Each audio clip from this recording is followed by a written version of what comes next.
Okay, so something that I wanted to reiterate, just because context was not applied, and I can understand if you're not reading the book, you wouldn't know, but something I would point out is Article 26, so it's the habilitation and rehabilitation article. It pertains to states parties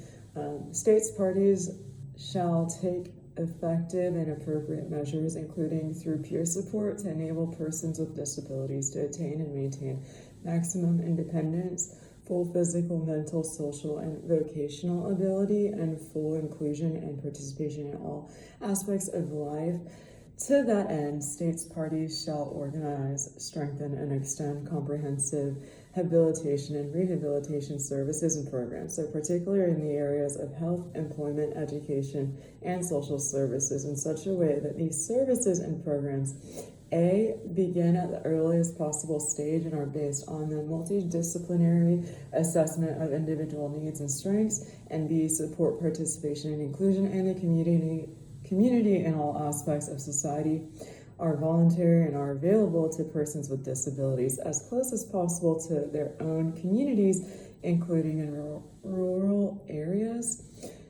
Two, it would be that states parties shall promote the development of initial and continuing training for professionals and staff working in habilitation and rehabilitation services. And three, states parties shall promote the availability, knowledge, and use of assertive devices and technologies designed for persons with disabilities as they relate to habilitation and rehabilitation.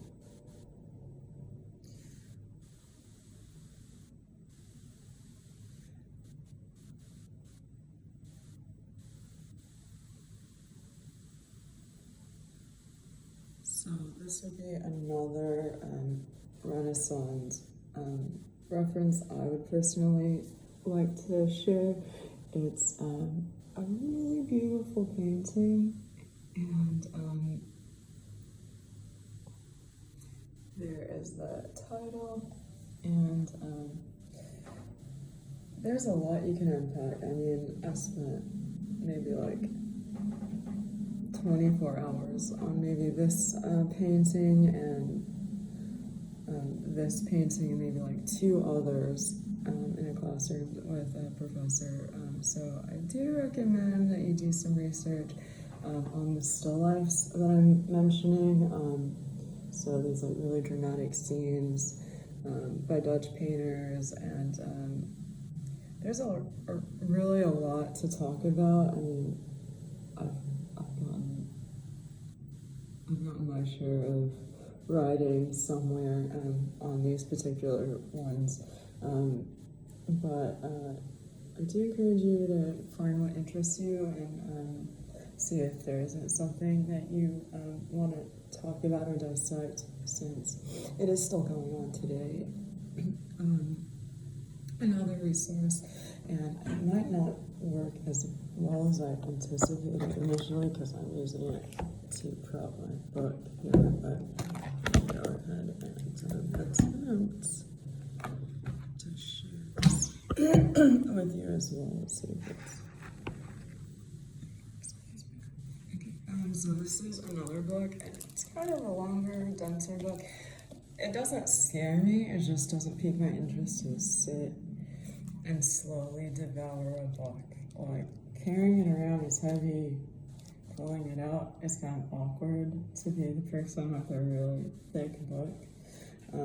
So I don't normally do that. I normally find something that's 200 pages or less to recommend, because I can read a lot, but I prefer short reads. But this book, I actually, I do recommend it. Like, it's really well written in the sense that it's not a difficult perspective to devour in maybe like a week's time, if you really can carve out some time in your schedule to do so.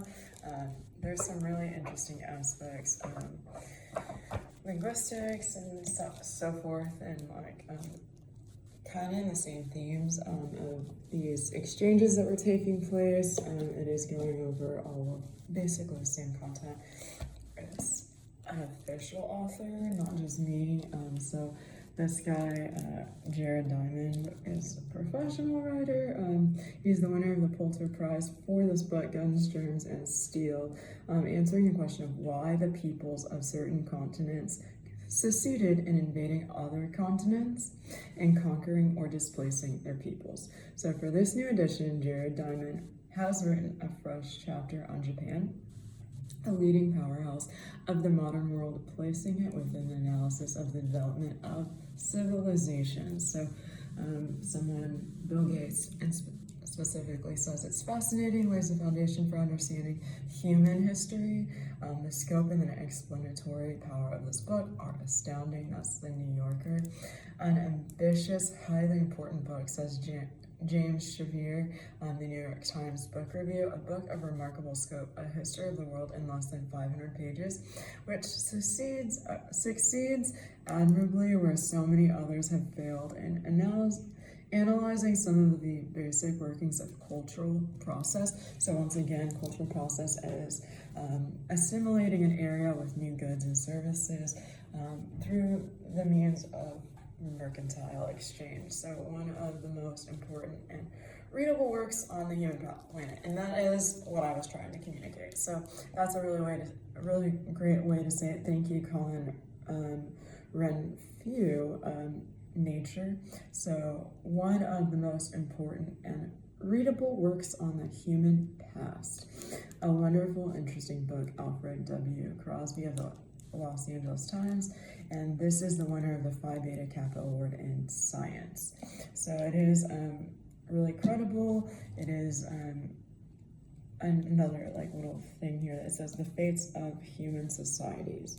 So I have mentioned some of the culturalization and these exchanges, and how France has the exclusivity of gunpowder, but inevitably there are people attacking one another for economic gain. So I'm going to start here. I don't know necessarily that it's where I left off, but it is where I'm going to start to finish out this series. So I have these packets and I want to finish them out, and hopefully I'm able to do so in today's time, because that is what I am setting out to do. So the problem becomes somewhat more manageable, however, if we exclude the discussion of the scientific discoveries of the scientists. Only the internal history of science can explain how Harvey, for example, discovered the circulation of blood, or Newton the universal law of gravitation. But certain extra scientific factors were plainly instrumental in causing so many people to be simultaneously interested in nature, and moreover to think about nature in the way that they did. And this is a direct quote, reference to the Global History Reader, page 205.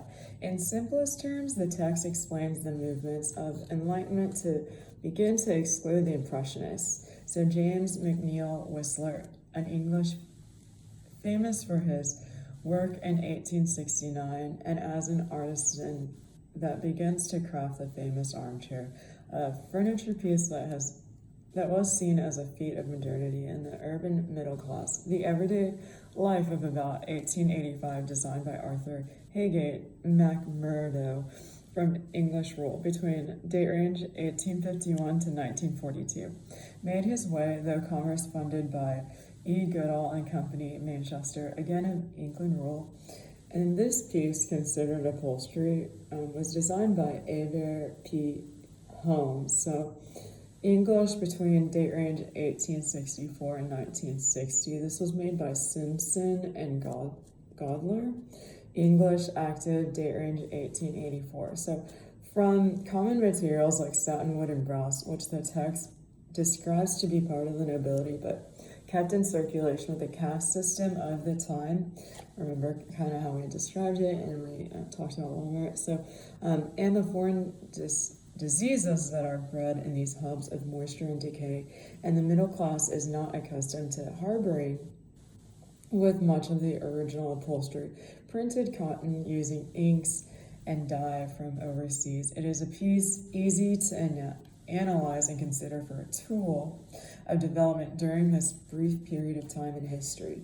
Themes like drama and naturalism in the 17th century, Italy and Spain, Rome, center for patronage of Roman Catholic Church and the repository of great antique and Renaissance monuments, attracted painters and sculptors from the Italian cities from throughout Europe. Artists completed for prestigious commissions for altarpieces, which were publicly displayed in Rome's many churches.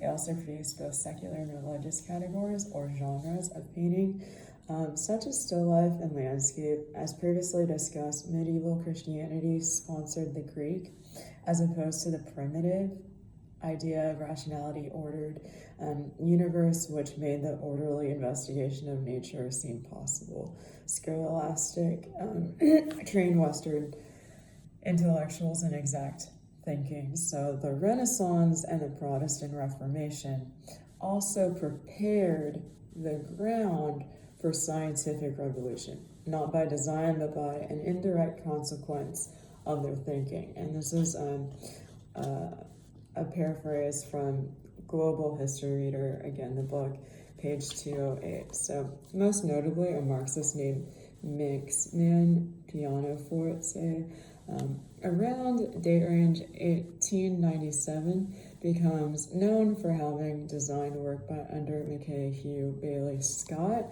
during an apprenticeship from materials iconic of the time in England and sold in London, which can be seen in Russian socialists as a decorative arts purchase made of oak, ebony, ivory, mother of pearl, and copper, which is discussed here because there seems no more possibility of making it elegant than there is of making a household pet of an elephant. John F. Runesi, Man in the Art Journal, date range 1894, singularly used external text use of development. So the depiction of still life has grown to include areas of the world market, creating markets for things previously non-existent. Developments in Austria and the United States focus on design and craftsmanship. One instance in particular have included the influence of Britain, which created rooms that were total works of art. Arts, furniture, fixtures, textiles, and wall decorations were all decisions to form a harmonious ensemble. How then could a standard commercial upright piano be made to blend in with a carefully planned drawing or a music room? Mackay Hugh Bailey Scott, as well as designer Charles Robert Ashby, whose work is on view in order to further tell the story of these newly formed households within the peasant class that included the presence of British nobility and urban city ports, considered systems of commerce and trade nearby, and the artist Edward Brun Jones to design upright, also known as a cottage, pianos that complicated modern interior. So the overall design of this piano, like its keyboard, is a study in contra, and it's best explained in our reading as a product of modernity. This instance establishes an example of the reality faced by the British, as the British did not find these ports to be valuable plantation goods, were later the persuasive factor to motivate the Caribbean trade for English to keep out of the French and the Spanish territories, with the constant threat described in our reader by the Chinese and Mughal Empire, which led to the well-designed and enforced system of governance that gives rise to the regulations that ultimately are institutionalized through the educational reform to benefit the British, and would include the emergence of the English in Austria and their influence of music into the technological tools development during this period of time. This cultural movement is seen to be influential overseas. In China in particular, the drastic and servitude of these practices takes a new form in binding the influence of beautifying. In other words, quote, what is in our past, date range pre-1400 CE, contemporary era CE, to the modern era, quote, end quote, rather, and which was marked by the evolution of disease and the course of pandemic and endemics.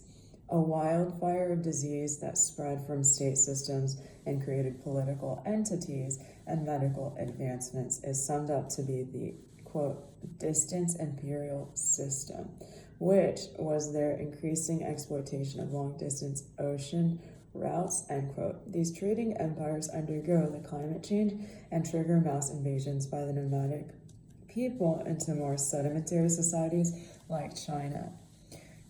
Quote, this leads to the creation of warrior states and eventually to the trade empires in order to monopolize on three most marginalized commodities of the time: silk, spices, and silver.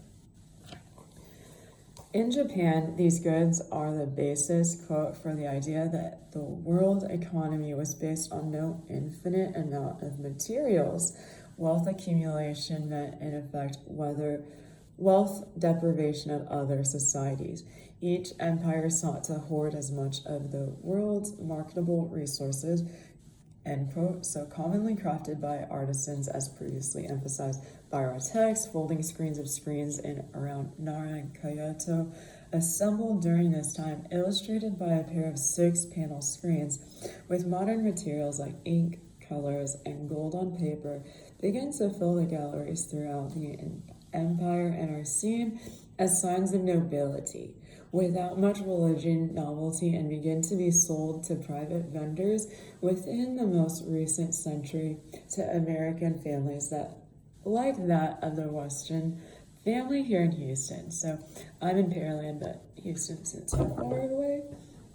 And the collection is housed through the Rice University and is collectively owned and sponsored in Houston. I used to live in Houston when I was doing this. I was in a dorm. So commonly these specialties became part of collections and are constantly on loan throughout the world, which is not common to the mentality of the day in which was constructed. As mentioned, this particular piece was drawn from date range 1860 to 1936 and is entitled The Solitude of the Soul. One of my favorite pieces from this internship, in which I personally had the privilege to research and analyze. It is modeled 1901, date range sculpted 1914, and today is notably seen for being made of marble, in which illustrates the neoclassicism of the sculptors Harriet Hosmer and Randolph Rogers, who was replaced in the second half of the 19th century. These artists were replaced during the Red Scare, and conducted to do business in secrecy. Okay, so often with 2 or more forms of discretionary measures to preserve the integrity of the artist and his work. As copyrights begin to emerge and government guidelines for common methodology of capitalism, all of these different types of revolutions, trading empires established that each port, city, and capability of trading empires establish themselves through their impact on the economy, society, and the political state of governance in each port city, its capability of perpetual increase of wealth. By that more realistic naturalism of French trained sculptors describe the Industrial Revolution that begins to take place as a result of the accessibility of steel and its rapid transportation across seas. As mentioned in our text, the revolution takes place in Europe, not China, where many of the same economic pre-industrial conditions existed. China and its influence on the Western states is considered a temporary technology advantage that made possible the rise of colonial empires, which are the subject to chapter 5 in this book. So the discussion of this pivotal economic shift is further exemplified through the works of the Dutch. We kind of just reviewed some of the still lifes that I personally think are relevant in this conversation. There's a quote here that I included in the writing. It's the Indian subcontinent, Africa, Europe, and the Americas. In addition, there is also a treatment of Islam does not lend itself to the geographical and categorizing used in organizing in the Arabian Arabian Peninsula Islam, which, quote, soon spreads across North Africa, modern-day Egypt, into Europe, across the Indian continent, and Central Asia, and not even in the Indonesia and Archipelago, end quote. So, yet that technical, oh, sorry, I'm reading this incorrectly.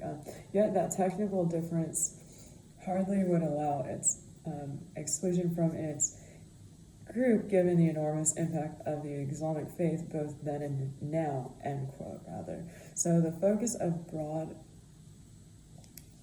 outages of societies and how they regulate themselves to share the material world around them, their forms of governance, how they function, their political and economic constructs and value systems, or to emphasize this maintenance of balance, So, quote, between heaven and earth, a stress of accountability that fed the imperial need for order, pithing a large, complex society within large and complex society, end quote. This in our text is known as, quote, mandate of heaven, end quote.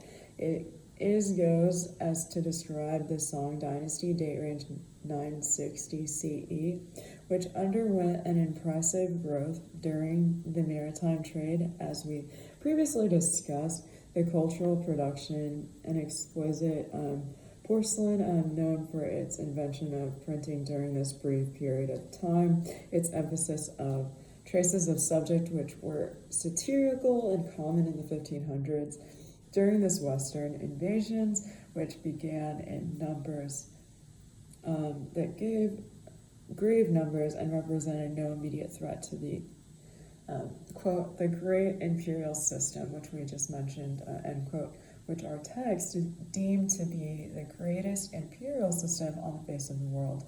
Again, we know that to be China. And we also know it to have remained the largest economy in the world well into the 18th century. Europeans were having an increased impact on China's history, and the impact of its empire would tie back to our previously review of the doctrine of man, a never-ending topic that brings focus to the practices of Confucianism. That expresses what heaven was conferred and called the nature, quote, in accordance withers nature is called the path of duty. The regulation of this path is called instructions to the balance and stability within the society. This path our text describes as, quote, knowledge, magnanimity, and energy. These three are the virtues universally binding the mean by which they carry the duties into the practice, commonly known as singularness, the side of the wealth and power, end quote. So this represented by the warrior state and heavily reliant on the tributary system, which was often, quote, no more than a thin cover for trade in the forge and merchants. So this emphasizes Muslim traders who were ubiquitous along the Central Asia Caribbean routes and the Southern Sea lanes, often posed as envoys in order to engage in trade. Most Chinese traditionals considered this when they dedicated to the traditional domestic interiors.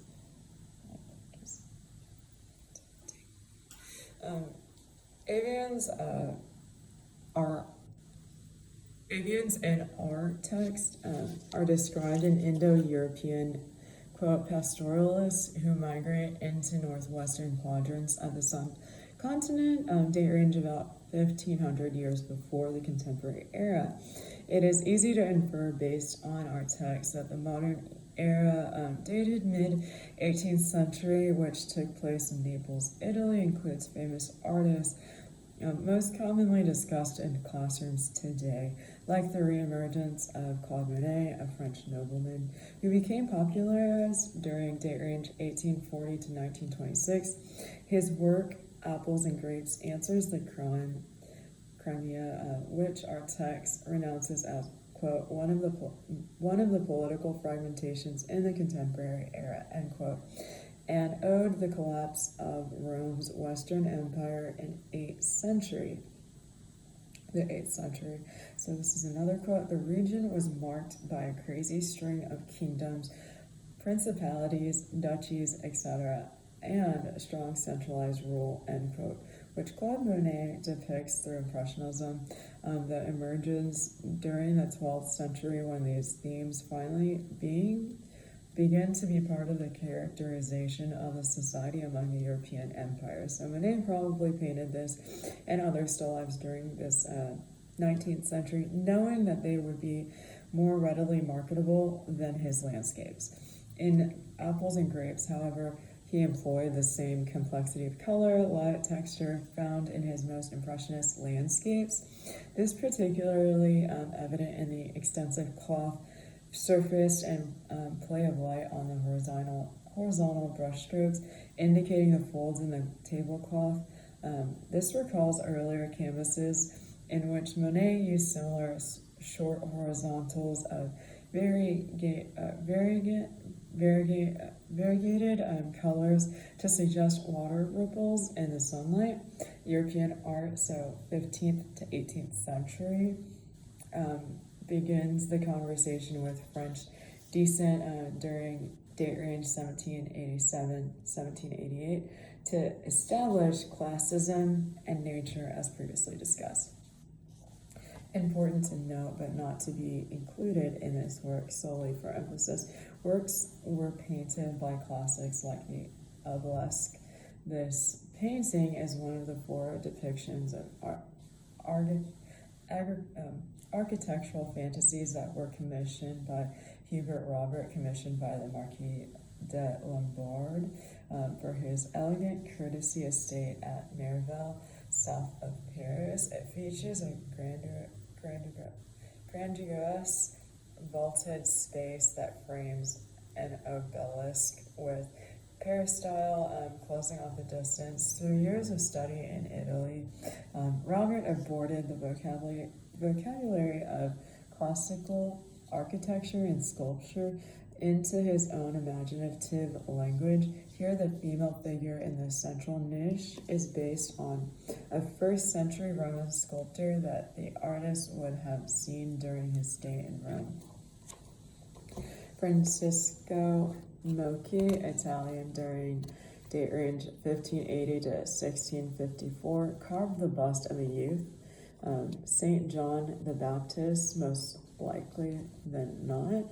The date range would be 1630 to 1640 for marble, unvariated black marble. Sokol is one of the most individual sculptors of his age. So Francesco Mocchi possesses an astounding technical prowess. The sharp turns of the youth's head, his distant gaze, his parted lips are all characteristics of the immediacy of Baroque sculpture, and his vague classical dress suggests a historicizing context. This work may have been conceived as a portrait, but it is more likely to represent the youthful St. John the Baptist. Its scale suggests that it is intended as an object for private devotion. The emergence of classicism and nature that takes place within the French artists of the Golden Age in the 17th century. France was an important crossroads where artistic trends from Northern and Southern Europe were expressed with new authority and grandeur. The visual arts flourished, stimulated by support from the king and his ministries, urban patrons, and the Royal Academy of Paintings, and sculpture founded in date range 1648. Foreign artists were drawn to France and to Paris in particular. There, they set up tradition. The text goes on to explain this brief period of time as, quote, while in India and China exited kin groups such as a caste and clans that played a pivotal role in the life of those chosen societies, European families were far more nuclear in organization, while European families' linkages extending thought the married couple to children and grandchildren, and laterally to grandparents, in-laws, cousins, aunts, uncles, etc., might seem far more extensive and voluminous than our modern concept of nuclear clusters were tiny in comparison to the thousands of people who could claim membership in an extended kin group. European social organizations also was distinguished by certain characteristics of the town and city life. So, relics from the period discuss the feudal system, which our text explains as, quote, a form of tribute collection combined with pledges of loyalty between the predominant families. In effect, a dynasty's rule depended on his ability to secure such commitments from fealty from other leading families while agreeing to sharing up of revenue from tributes exacting from peasant populations, end quote. Porcelain, which was commonly painted in underglaze blue, commonly used in representation for the essences, quote, of Christian humanism, is captured in the persons of Erasmus, a Dutch scholar born in the middle of the 15th century, end quote, and helps to illustrate the Reformation from a natural stance. This movement would throw off the continuing interferences of the papacy, and the realm for peace and tranquility by day. So, peace and tranquility by night, peace and tranquility by midday, peace and tranquility since ceasing by day and night. May the three treasures ensue, peace and tranquility, were some of the themes mentioned in the movements that take place in China and its establishment of governance through reign marks, and have since, through imperial rule, affirmed their authority by designating toddies for their reign. So, rather than by their proper names, emperors of Ming and Qin dynasties are customarily identified by these reign titles, Niamo, which connotates admirable or auspicious qualities, used commonly by artisans of the time to honor the Janissaries, imperial officials. Slaves formed standing militias and bureaucratic corps of state agents loyal to the Sultan rather than any tribal or regional group. The early century Americans have seen themselves as the purists. So this Reformation of Christianity Constitution takes to South America to embrace our free market mission, including conflict with Mexico in order to distinguish itself from the world within the trading empires of the world, so spreads and integrates it into the rest of the world. Global impacts to the rest of the world. Not everyone is willing to embrace the American dream and this concept of free market, as the fight for control of the territorial provinces continue to merger of establishing trade relations overseas. So globalization continues this economic integration, equating to capitalistic systems of governance in which money transference develop the economic system of governance to integrate international financial systems of distribution amongst the commerce and the mercantile members of the global playing field, never thought of before. However, to integrate economies and technologies, transferences all around the world, instantaneous communication through the modernization of societies causes distributions, despite being positive or negative, while the cultural exchange frantically paced the globalization occurred in such rapid speed. First major eras of this communications and exchange caused the onset of endemics and the rapid development of pandemics as they emerge on the world stage through commerce. First, in Portugal, the Portuguese are the first to initiate on the capitalistic economic exchange into the Americas and other parts of the world. So gunpowder may indeed have been a factor, although it is unlikely that its importance lay in blowing its feudal walls of China, which enjoyed such international peace that is aristocratically lineage and did not engage in castle building. I'm skipping a line here.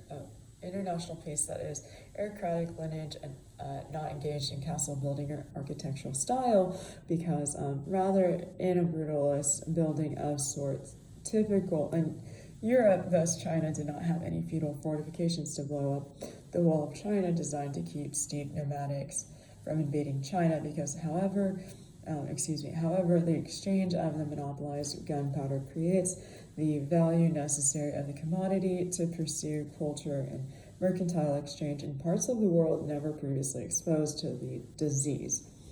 And we've talked a lot about that. The book does a great job. All four books, I'm sure, touch on it, but this one in particular kind of adds like a different vernacular. So if I'm confusing you, this is very straightforward from the text that I've referenced. That book might give you the lines that will open up your memory bank, because it is all stuff you've heard before. The onset of bubonic plague and the transmission of the disease from rats and fleas that traveled along the merchants of the upper middle class began to infect the weak immune system of the nomadic and sedimentary populations, and mutated strands of the disease developed, infecting those not wiped out during the first wave of the endemic. The endemic continues to develop in the nomadic enemies to the north. Soon, the Song dynasty ultimately falls to the Mughals, most formidably forced to emerge from Eurasia empires and reside within their hosts, as the immune systems of the surviving population continue with their commerce practices in Eurasia. Their colonial neighbors of the eastern coast of Africa and into Western Europe through the carriers that previously died before reaching the next seaport of commerce. This was one of the first steps towards modernization of the rural agricultural peasantry class in Rome. Perhaps a theater, given the subject's association with Greek drama, the age of science made the intoxicating discovery that melioration depends not upon, quote, change from within, St. Paul's birth of the new man, but upon, quote, change from without, end quote, scientific and social mechanics. Influenced the Enlightened movement through the practice of drama and naturalism in the 17th century Italy and Spain. As previously discussed, Geneva and Sicily have established power and begin to include Rome in their mercantile textile system for trade. The exchange continues on the center of patronage of Roman Catholic Church and repository of great antique and Renaissance monuments, which attracted painters and sculptors from the Italian cities and throughout Europe. Artists completed prestigious commissions for altarpieces, which were publicly displayed in Rome's many cultures. They also produced both secular and religious works for galleries and private collectors. A market and encouraged specialization in new categories or genres of painting, such as still life and landscape. The Enlightenment movement produces paintings from Catholic southern provinces, responding to the prominence of the church and the court during the Louis XVI reign. Fashion works, evident of the 17th century passion for the hunt and its importance, play into the aristocratic lifestyle and who denounced the traditional education for its exclusive emphasis upon, quote, words rather than things, end quote, literature rather than nature itself, as the educational reform continues to sweep the countryside of peasantry class that are previously aristocratic. So the scholarly gentry, eventually by the end of the 17th century, and prejudice against the, quote, mechanical studies as, end quote, studies as belonging to practical rather than high mental life had all but disappeared. All the same, it is to stretching the imagination too far to see a rough correspondence between the mechanical universe of the 17th century philosophers and the bourgeoisie desire for rational, predictable orders. This political revival establishes the mercantile system of governance that takes over the world economic market as capitalists establish a free-for-all cultural exchange. And that's the first time I'm using that, but it's really important. A free-for-all system of cultural exchange within the world market that has established its centralized areas of the all-seaport system of trade among the urban elites and begins to reintegrate trade relations with the Mongols of Eurasia in a push to open the western border for trade.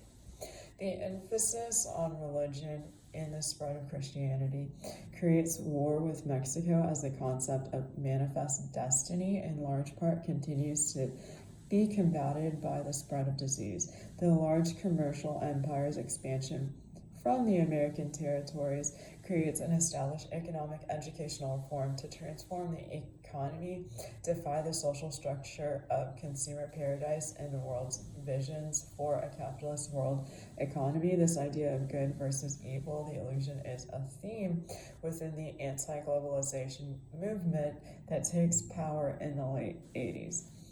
Many have not participated in the free market economy.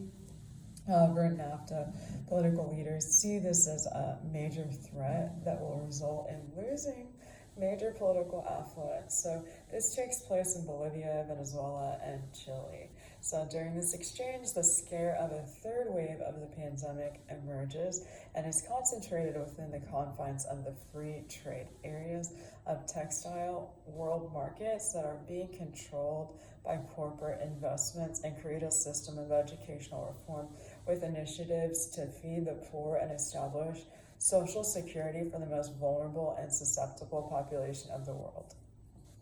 Lastly, a reference that was made in modern day galleries as a political protest for women's equal rights in today's society, which was fundamentally comprised that same year, date range 1325, by the quote Sultan, ruler of having to apply Islamic law if he wishes, begins to decline. Punish the disloyal janissaries of Ghana, the empire of Mal, emergence to take place. So the Mal reacted to the height of its power under the ruler Mansa Musa's pilgrimage to Mecca takes reemergence in the 19th century through a different impressionist artist, world-renowned for his work under the Dutch nobility. Vincent van Gogh begins a series of self-portraits. Vincent van Gogh painted his first self-portrait in 1886. Following the model of 17th century Dutch artist Rembrandt. But by the time he made this work a year later, he had clearly shifted his alliances from the old masters of the Parisian avant-garde, a direct influence from the merchant sea trade routes that begins to focus on the rich nobility of the society, which is a common practice overseas to this day, under the influence of neo-impressionist color theory. So he based the entity of his work a common practice of artists of the time period to express the social economic hardship that begins to emerge without the consent of their political vote, as they rang true during their first renaissance of injustice during the British rule. This common practice continues to inspire works that contrast in complementary color despite the communal interpretation of imagery and building of characters in order to tell their stories during this brief period of time. His paintings begin to contrast the overall blue-green tones of the backgrounds to discuss his inward search for survival and malice, which he turns an encompassing set of principles to guide both the individual behavior and societal activity, provided both remedies for the new faith and one means of spreading ideas, end quote, and was signified in his work by a shift into a fold to the orange red of the artist's hair and beard, iconically self-interpretation of his masculinity and personal deprivations of his gender, and exudance upon his space that is identified as solely a masculine psyche, and further enhanced through his brushwork. His paintings' intensity and turbulence that hints at the inner life of the artist as a mannerist, despite his Dutch background. So these themes of people organizing themselves through kin, extending family, begins to decay as radicals undergo a revolution in English territories. They begin to overthrow the dynastic rule to preserve the traditional. China and Russian emerge. With this rise of totalitarianism, governance, and the emphasis on consumerism that creates a demand on the accessibility to consume goods, services, and a demand for cheap raw materials structured for these demands on a society to depend on community and are excluded and to exclude the cheap raw materials as radicals respond to the Industrial Revolution that has taken their jobs and established a pre-factory assembly line of production. So the French system of governance was remodeled as they take arms against this free market and begin to take control of the Western European territories and into the Eurasia. Dynastic systems of governance as the mercantile exchange establishes their all-seaport system of tributes. The King of France is murdered, the monarchical rule is remodeled, and those who together under the modern state under this Louis XVI reign begin to sequentially influence the development of the world market. These changes establish how the conflicts, quote, the battle royale, for example, a war with the aristocratic and the parliament's courts, conflicts with the overthrown, excluded the tributary system of port system mercantile. The Merchants Guild establishes the, quote, the just price, which poses a serious question for the development of these factors that also provide the artisan with a decent living wage for males and ensures the price of goods would not be gouged, and the capitalistic beliefs that have existed for centuries while under attack by warrior states begin to fray because of the mass production of sugar, performance of quality checks, the capitalistic beliefs that have existed for centuries while under attack by warrior states that does not go away by training programs or artisan apprentice shops that now use specialized tasks such as pouring wax, pouring metal, or are utilized in Paris, the capital city of the wage labor, for much less money. And this is taking place in Paris and simultaneously in other cities like England's. So the Soviets will instigate the world economy that is based on the principles of capitalism, and in order to produce the most profit and the best possible goods while wanting to use cheap raw materials, the Eurasian and the Indian seaport system established by the peasantry caste system begins to upheaval.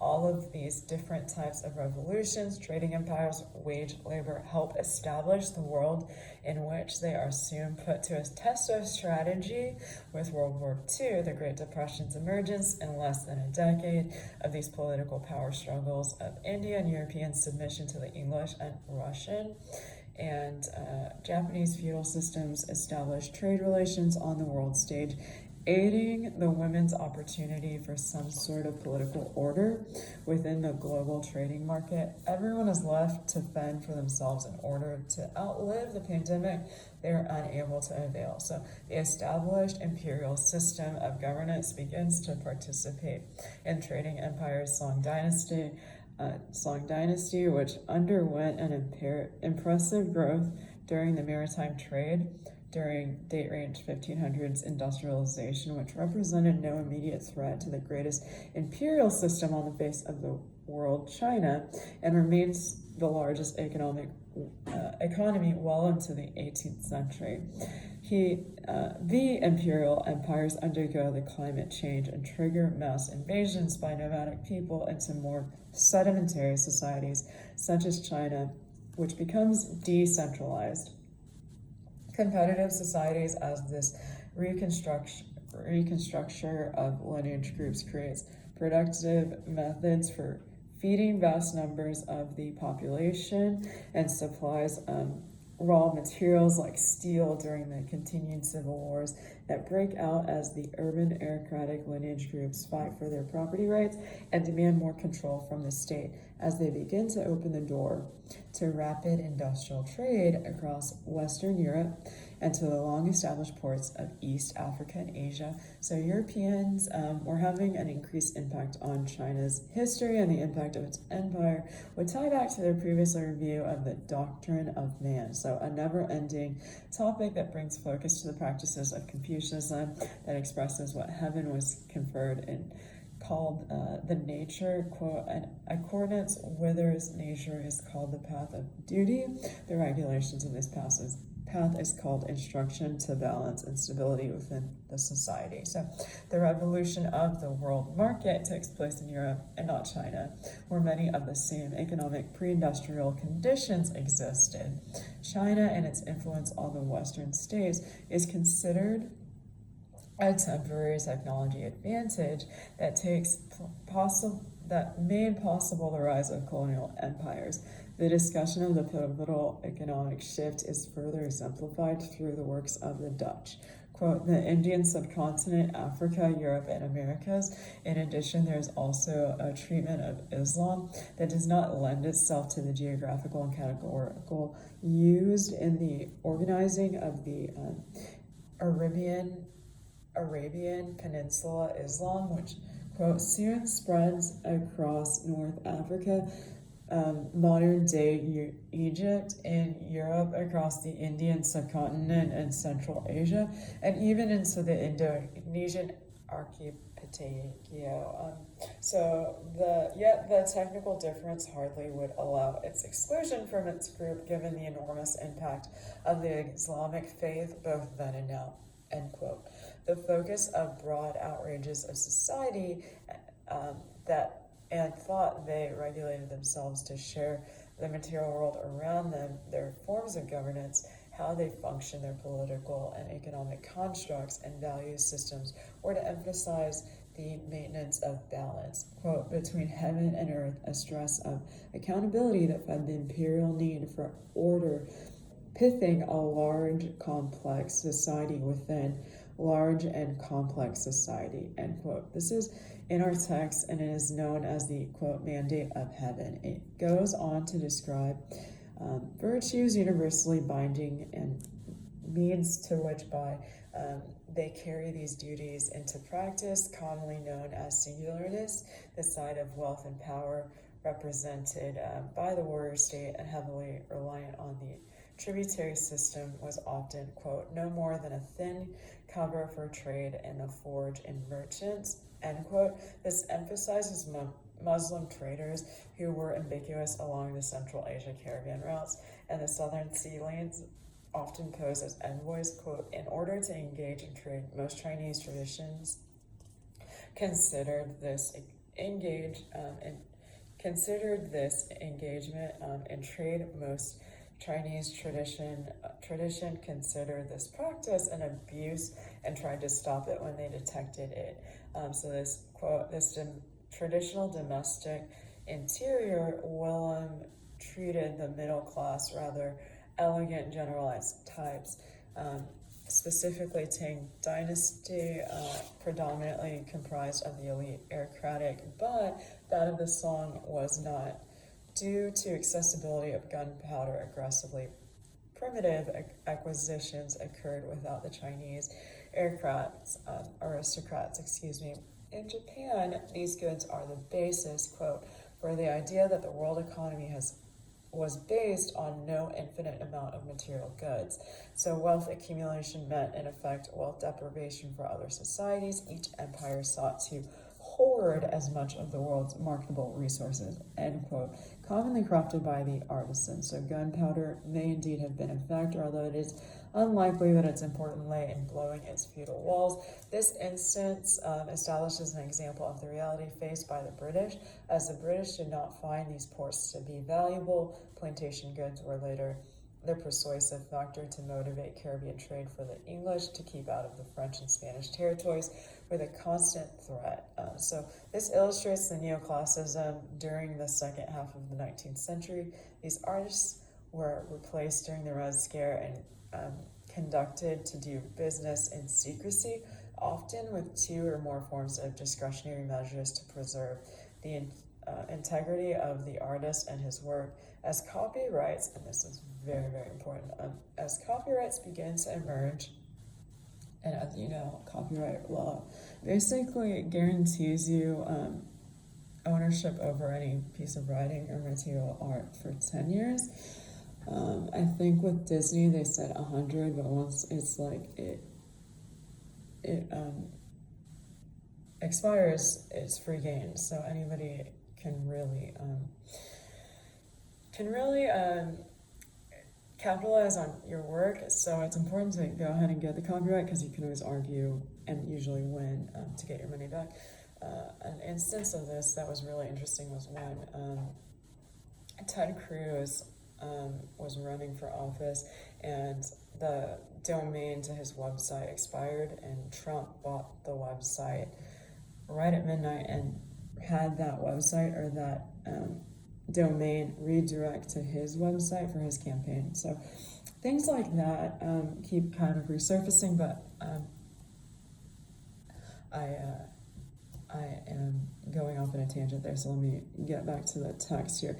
As copyrights begin to emerge and government guidelines for common methodology of capitalism, all of these different types of revolutions, trading empires, establish themselves through their impact on the economy, society, and the political state of the governance in each port city, and its capability of perpetual increase of wealth, by the more realistic naturalism of French trained sculptors to describe the industrial revolution that begins to take place as a result of the accessibility of steel and its rapid transportation across long distances and overseas. So avians in our text are described as, and their established classism and nature as previously discussed. I'm going to stop there, and then I'll pick up and try and get as far along in the remaining pages that I have.